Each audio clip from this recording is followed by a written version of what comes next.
Selamat mengikuti presentasi dari saya Deki Gadas yang akan memandu dan memperkenalkan kepada Anda ringkasan kandungan materi mata kuliah periode intertestamental. Periode intertestamental merujuk kepada sejarah 400 hingga 500 tahun antara Perjanjian Lama dan Perjanjian Baru. Karena istilah perjanjian di dalam bahasa Latinnya adalah testamentum, maka mata kuliah ini dinamai periode intertestamental. Selain itu, karena kekristenan juga lahir dari rahim Yudaisme kuno, maka periode ini juga disebut dengan sebuah nama lain, yaitu Yudaisme Bait Suci Kedua atau Second Temple Judaism.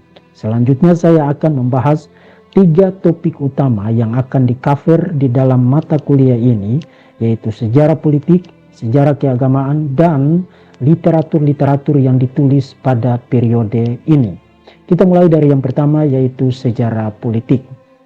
Sejarah politik periode intertestamental dimulai dari kembalinya Yehuda dari pembuangan pada masa pemerintahan Asyur, dan itu terus sampai kepada akhir abad yang pertama ketika kerajaan Romawi menguasai tanah perjanjian.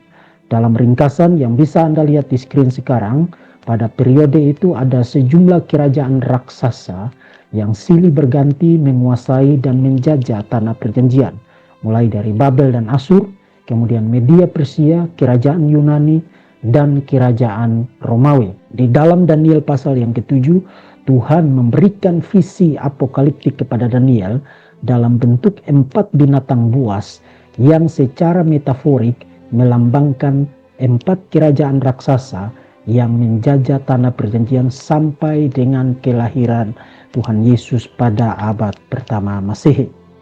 Kemudian yang kedua adalah sejarah keagamaan. Pada topik ini kita membahas tentang tradisi Samaria yang melahirkan agama Samaria atau yang disebut dengan De Samaritan.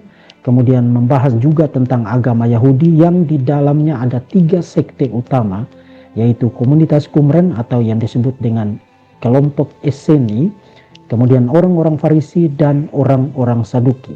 Selain itu juga penting untuk mengetahui tentang apa yang terjadi dengan kelompok-kelompok keagamaan yang sangat dominan pada abad pertama, yaitu para ahli Taurat, mahkamah agama atau yang disebut dengan Sanhedrin, dan juga orang-orang Zelot, semacam kelompok pejuang revolusioner melawan Romawi pada abad yang pertama.